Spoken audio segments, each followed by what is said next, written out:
Hey Greg, it's Maniac for Bricks. I am here to talk to you about the haul video, the mail time from today.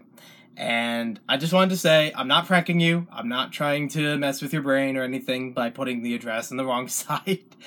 Purely, no harm here. I definitely enjoyed the whole video all the way throughout. Like, everybody's packages, they were very cool, I liked how everyone wrote everything, and I thought it was really funny in my part of it with just all the jokes that happened, just because, why not? So, I'm here to explain as to what happened and why things turned out the way they did when sending it. So, to start things off, if you don't know already, Greg or anyone else, I recycle packages and materials. Like, I've tried to keep bags, like Ziploc bags, in good condition. I've tried to keep boxes in good condition. I've received boxes from places like my college, like that normally would be thrown out, but they're still in good shape. Or I even try to use ones from previous haul videos, if they're clean enough and I could write them over to put the new address on there. I like to reuse them. It saves me a bit of money per box or per package, and it's just an easy way to set everything up if I can't make it to the post office and get that material, or anywhere else. The reason why the address was on the opposite side was because I already packed everything into the box. The green tape was already on there. I didn't do that for any reason. It was just part of the box that I already received. The stuff was already packed inside of the box so that it was the sturdy side on the bottom. And I was like, okay, this will keep it from falling out on the bottom if the tape breaks loose or something like that. If it was the top, it would be a little bit different. The other thing that happened was when I packaged everything in there and taped it up, I realized that when I was going to write the address in there, which is usually the last thing I do, I had a better way of writing the address on the underside, the bottom, where it was opened on video, than the top of it, where it was supposed to be opened. So that's why I wrote it on the bottom, but I wanted to address it because it has happened in the past of accidentally opening it on the wrong side. I wanted to address it on there to say this end up, and having the, I don't know if it's universal symbol, but I've seen it in a lot of packages, so I had the symbol in there of a line and two up arrows to point to the side I wanted it to be opened. It just got ignored or whatever. I think I wrote it on there, this end up or something like that. For one reason or another, it got missing. But hey, I don't blame Greg, because he got hit with the box, and multiple boxes before that. So, he probably wasn't that ready to think about that. Well, I also think it has to do with, like, any other box, you open it from the address side. You don't really expect it to be, like, turned upside down. So, no problem there. I'm not offended or anything. But for those who are wondering, I'm not trying to mess with Greg. I'm not trying to trick him or anything like that or make him look like a fool. There's just irony. I was laughing through that part of the video, kind of upset, but kind of just having a good time with it as well. And I laughed even throughout the rest of the video with all the things that were opened up and how like Clark was beating him with the inflatable while he's trying to read the letter. It's just like, oh man, I think I put too much in the mail. So here's a quick thing as far as those packages, or as far as those items go.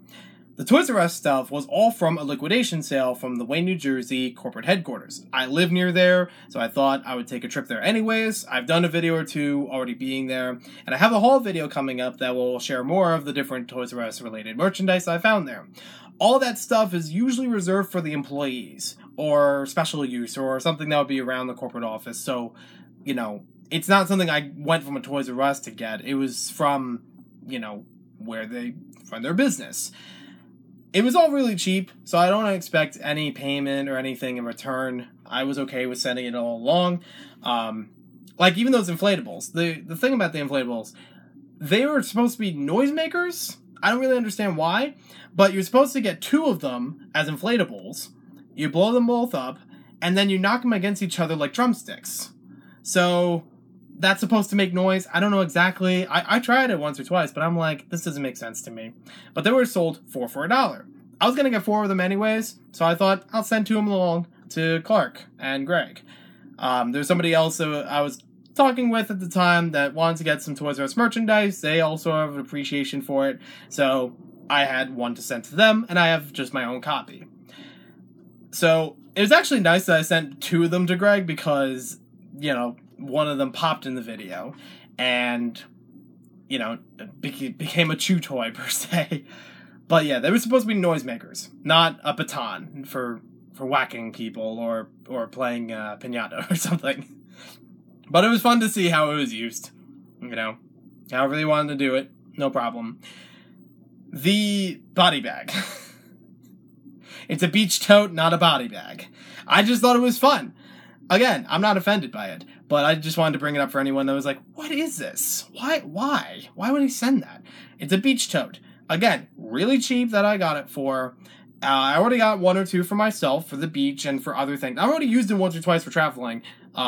Recording the Lego shooting gallery video, I brought a whole bunch of the Nerf guns that were in there. It was really convenient, and works as like a large duffel bag sort of thing. But, you know, more ventilated and a little cleaner material. So, I just thought this might be something fun to send along to Greg, because they're really cheap, so I thought I'd get a couple of them. And as far as putting Clark in there, I had no problem, because it reminded me of when he did the Google Express haul, or an Amazon haul, or maybe both, where there was a large box that they got Lego in, and they, for fun, tested out to see if Clark would fit in there. It's a nice little throwback, kind of like continuing the thing. I didn't think there was anything problematic with it, so all good there. I really enjoyed it. I really enjoyed the whole video. I'm not complaining. I'm just explaining for people that are like, why? Why is this stuff sent? Why didn't you send Lego? Well, I did. I sent the Lego Ninjago lunch kit. And I mentioned in a haul video about a week ago, when I was in Freehold, did the live stream with Sega, I was going to multiple stores, and one of them was Barnes & Noble. In the clearance section, we found 2 of these Ninjago movie lunch kits for like $4 or something. And I asked, at the time, before I picked them up, I asked Ginblade if he wanted one. He said he wasn't interested, and that was fine. But I decided to get a second one anyways, send it along, because I think Clark would have good use of it for snacks. The gray bottom part actually twists open, so you could put like crackers or goldfish or something in there if you want to have a snack, or you could just use it as a small cup, so you can like pour it out or whatever. I think it'll be good. And I did send along some Lego. I sent along the Lego Luminaire. That was actually something I was thinking, whatever, you know, the other stuff was kind of optional. But this was something I was looking for quite some time to find for Greg. I already have Cogsworth and Luminaire on my own, but when I heard that he got Cogsworth but wanted Luminaire, I decided to go out hunting for it. I went to eBay, found it real cheap, got it in the mail. I didn't get the instructions with it, and the stickers are already applied, so yay on stickers. Or sticker, it was just one on the face. There weren't any instructions included with it, so I sent it along to him. When that package went out in the mail, I sent him an Instagram message to say, just to let you know, if you're looking for Luminaire still, I got you covered. Or something like that, you know? And I also included a picture from Brickitect of what it's supposed to look like built. That's what I mentioned in the card, or in the letter, per se. On the back, I said about TRU Luminaire 1. And I think you read it as True Luminaire 1, or something like that. But, yeah. I don't know if the instructions have been scanned online, but they're not available through Brickitect, which usually has instructions. But I figure, you know, at least you have somewhere to see how this model is built, try to rebuild it yourself, and now you got the 2 together. So, all good. I figured there's already going to be a lot of Lego from other people that are going to be received in the mail. I wasn't worried about sending too much Lego, because they were great. They were great Lego sets that were sent along his way, and Lego Dimensions. Nice to see more of that. Yeah. So, I'm glad it all worked out. All in good fun. Just wanted to explain my half of it. I also want to throw in this quick thing. Behind the scenes, when I was finding this Toys R Us stuff, I thought it was cheap, and I would send it along to Greg. Nice thing. I tried my best as far as the adult-sized shirts. If they are too small, Greg let me know as soon as possible. I tried adult medium. It seemed like a good size, and I figured if I went any larger, I didn't want to be offensive, but I didn't think it was going to be too small either. So if it does need like something bigger than that, let me know. I'll go back and try to find more of those.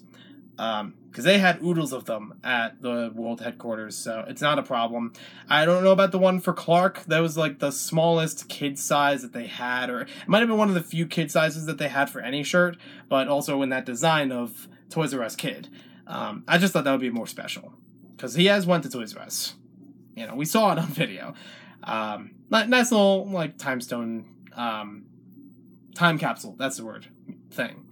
What I wanted to do, because of all the Toys R Us stuff I was sending in the mail, I wanted to write a fake letter and print it out and have, like, a nice decoration to it. I was going to write a fake letter from a person that works in Toys R Us, fictitious person that works there, that has watched Greg on YouTube. You know, when I got to the store, I made up a story about how I got in contact with them, and, you know, we talked about that, so, you know, he would send the stuff on, or I would send the stuff on their behalf, or something like that. Something like, oh, Toys R Us appreciates my videos, or something like that, you know, just to goof. But I thought, one, it was too tacky. Two, I didn't have printer paper. So even if I got the letter done, I had no ink in my printer to print this thing out. I had paper, though, but I needed to replace my ink. So I thought, you know what, this is too much. I'm just going to write this as a small letter. And I still was trying to be genuine in there about the Toys R Us Kid thing. I'll be more gushy about it on my own video with Toys R Us a retrospective. But in general, I wanted to have it as, like, when I watch the channel, I really do enjoy the content there. It's not just about the Lego, but it's about the personality. It's about how Greg and Clark interact with each other, or how they each play with Lego. And, you know, when Mrs. Brickitect or Roxy Bear or anyone else gets involved with it, nice to see, like, it bring life to, you know, to the family, and to really, like, make everyone grow closer to each other. So, I was trying to be genuine with that. I probably still came off tacky, but, you know, I'll gush about it on my own at a later time in my experience or whatever. But yeah, that Toys R Us Kid thing, that's kind of where it stemmed from. It was writing a fake letter from someone at Toys R Us. For those who know, the fun fact, I was probably going to list the Toys R Us employee as Susan Williams. Let me know in the comments if you know what I'm talking about. But yeah, I've went on a long time talking about why I sent the package as I did, and why it arrived in upside down or whatever. I didn't mean to mess up Greg or anything. I have good intentions with it. These are nice things that made me remember Greg and the interactions that he and Clark and everyone have on the channel. You know, just wanted to have fun with it. I'm not crying. It's just really hot in here. So, thank you for watching this video. I hope you guys enjoyed it. And I know this is weird because there would be only just one video for today, but I wanted to throw this one in there because I saw the whole video go up, I watched it, and I had a good time with it. And I just wanted to explain myself. In case people are like, this doesn't make any sense. What? Well, welcome to Maniac for Bricks. I'm a weird guy. We'll see you next time with more videos.